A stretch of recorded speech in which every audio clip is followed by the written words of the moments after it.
Good afternoon students. Linear magnification हालांकि class इसमें 10th में और 12th दोनों में आता है, लेकिन बेसिकली हम क्लास 10th के लिए बता रहे हैं। देखिए लीनियर मैग्निफिकेशन क्या होता है। तो लीनियर मैग्निफिकेशन होता है किसी भी जो लेंस या मिरर दोनों में लीनियर मैग्निफिकेशन होता है। हम यहाँ लेंस की बात करेंगे कि जो हाइट ऑफ ऑब्जेक्ट होती है और हाइट ऑफ इमेज, उसके रेशियो को हम लोग मैग्निफिकेशन कहते हैं, या distance of image from the lens और distance of object from the lens के रेशियो को मैग्निफिकेशन कहते हैं। बस इतना सा इसका डिफिनेशन है।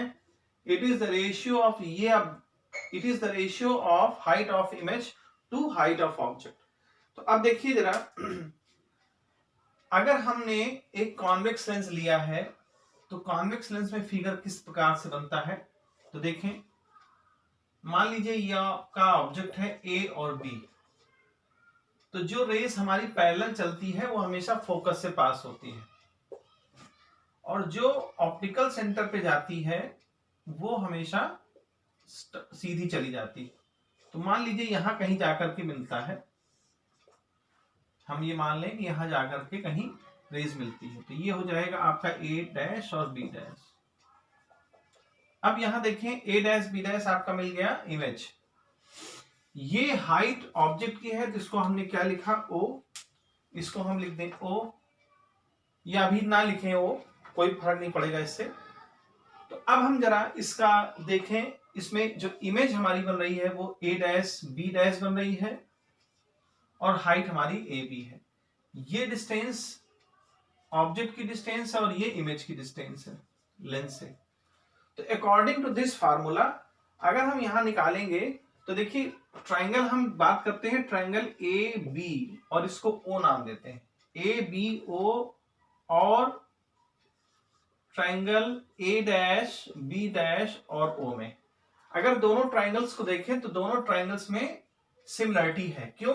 क्योंकि दोनों 90 डिग्री के, देखिए यहां भी ये भी 90 डिग्री एंगल है, ये भी 90 डिग्री एंगल है, ये वर्टिकली अपोजिट एंगल है। तो किसी भी दो ट्राइंगल्स में अगर दो एंगल सेम है तो वो हम सिमिलर ट्राइंगल की कंडीशन में कर सकते हैं। ए बी ओ और A dash B dash O similar triangle हो गए। और सिमिलर ट्राइंगल की खास बात ये है कि उनका जो साइड का रेशियो है वो हमेशा इक्वल होता है। For example, A dash B dash upon A B और A dash O upon B O. इस ट्राइंगल में उस ट्राइंगल में हम लोग सिमिलर ट्राइंगल लगा रहे हैं।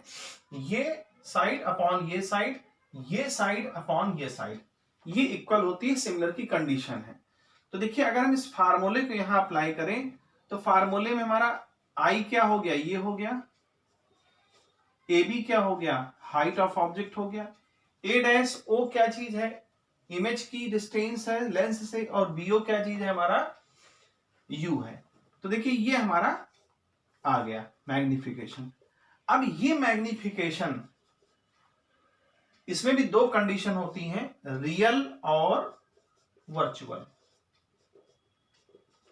तो इसमें बच्चों को ये नहीं समझ आता रियल और वर्चुअल में कहां पे क्या प्लस होता है। जितने भी रियल ऑब्जेक्ट इमेजेस बनेंगी वो सब वर्टिकल बनती हैं, यानी उल्टा बनेगा। अगर ऑब्जेक्ट आपने ऐसे रखा है तो इमेज हमेशा उल्टी बनेगी। अगर रियल इमेज है तो मैग्निफिकेशन हमेशा कैसा आएगा, निगेटिव आएगा। ये ध्यान रखने वाली बात है। अगर उल्टा बन रहा है, रिवर्स बन रहा है, तो मैग्निफिकेशन आपका, क्योंकि इसके ऊपर वाले को अगर पॉजिटिव लेंगे तो नीचे वाली हाइट को हम नेगेटिव लेते हैं, इसीलिए मैग्निफिकेशन रियल्स, जितनी भी रियल इमेज बनती है वो नेगेटिव होती है। लेकिन अगर वर्चुअल बनाती है, देखिए वर्चुअल कैसे बनता है ये भी देख लें। वर्चुअल तब बनेगा जब हम इसको फोकस के अंदर रखेंगे तो ये वर्चुअल होगा। देखिए कहीं नहीं मिलेंगी, इनको हम पीछे जाके मिलाएंगे तो इमेज हमारी यहां कहीं जाके बनती है। अब जब इमेज हमारी यहां बन जाएगी तो देखिए दोनों एक ही साइड में बन रही है और ऊपर बन रही है, तो क्या होगा, ये दोनों आपस में कैसी हैं, प्लस है। अगर ये प्लस ले रहे हैं तो ये भी प्लस लेना पड़ेगा। तो वर्चुअल हमारी इमेज कैसी हो जाएगी, मैग्निफिकेशन के लिए पॉजिटिव हो जाएगी। ये तो हो गई हमारे इसके कॉन्वेक्स की हो गई बात। अब अगर हम कॉनकेव की बात करें तो कॉनकेव देखिए कैसे होगा। कॉनकेव में हमारी रेस का क्या होता है वो हम देखेंगे। ये प्रिंसिपल एक्सेस है, यहां से हमारी रे गई पैरेलल, और जो पैरेलल रेस जाएंगी वो क्या हो जाएंगी, डाइवर्ज हो जाएंगी। मान लीजिए ये ऑब्जेक्ट है और जो हमारी ऑप्टिकल सेंटर की तरफ जाएगी वो हमारी अनडेविएटेड सीधी चली जाएगी। थोड़ा सा मैंने यहां पर डेविएट कर दिया है, लेकिन ये अनडेविएट होकर के जाएगी। तो ये अनडेविएट होकर के चली गई, यानी दोनों कहीं भी आपस में मिलेंगे नहीं, और अगर मिलेंगे नहीं तो इमेज कभी बनेगी नहीं। तो क्या करेंगे, हम इसको पीछे लेके आएंगे। तो देखें, इसको जब हम पीछे लेके आ रहे हैं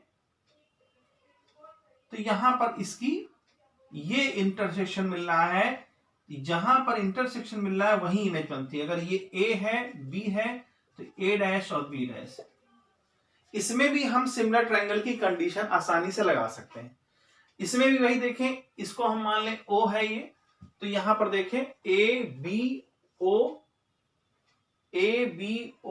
और A dash B dash, triangle A dash B dash O. अगर हम इसकी बात करते हैं तो देखिए दोनों ट्रायंगल्स हमारे सिमिलर ट्रायंगल हैं। क्यों? क्योंकि ये वाला एंगल इसके बराबर है, दोनों 90 डिग्री हैं, और दोनों में ये एंगल कॉमन है। इसमें भी कॉमन है और इसमें भी कॉमन है। तो जब एंगल कॉमन हो गया तो एंगल इक्वल हो गया। और सिमिलर ट्रायंगल में अगर दोनों ट्रायंगल के दो एंगल अगर आपस में इक्वल हैं तो वो सिमिलर ट्रायंगल हो गया। तो जब सिमिलर ट्रायंगल हो गया तो फिर वही बात हो गई कि ये साइड अपॉन ये साइड, यानी ए बी, या आप इमेज की पहले ले लीजिए A dash B dash upon A B. तो अगर आप ये साइड पहले ले रहे हैं तो ये डिस्टेंस पहले लेनी पड़ेगी, B dash O upon B O. अब ए बी क्या चीज है, हाइट ऑफ इमेज है, तो ये आई आ गया और यहां पर ये ओ हो गया। बी डैश ओ हमारा इसकी ये इमेज की है डिस्टेंस, और ये इसकी। तो देखिए ये भी मैग्निफिकेशन का फॉर्मूला आ गया हमारा, जो हम लोगों ने पहले स्टेटमेंट दिया था। ये मैग्निफिकेशन हमारा कैसा आएगा, देखिए हमेशा कॉनकेव लेंस में हमेशा वर्चुअल इमेज बनती है, और जब हमेशा वर्चुअल इमेज बनेगी तो वो इधर बनेगी और अपराइट बनेगी। जब अपराइट बनेगी तो मैग्निफिकेशन हमारा कैसा आएगा, पॉजिटिव। बस इसमें यही ध्यान देना है, एम की वैल्यू यहां पॉजिटिव होगी। और यहां पर दोनों हो सकती है, रियल में नेगेटिव होगी और वर्चुअल में पॉजिटिव होगी। तो ये बहुत सारे डाउट्स इसमें रहते हैं, मैग्निफिकेशन क्या चीज है, मैग्निफिकेशन में कहाँ नेगेटिव कहाँ पॉजिटिव होता है। तो इसको क्लास 10 के बच्चे बहुत अच्छे से समझ लें, 12th वालों को तो आता ही है। ठीक है, तो इतना ही काफी, फिर नेक्स्ट वीडियो में नेक्स्ट टॉपिक लेके आएंगे। Okay, thank you.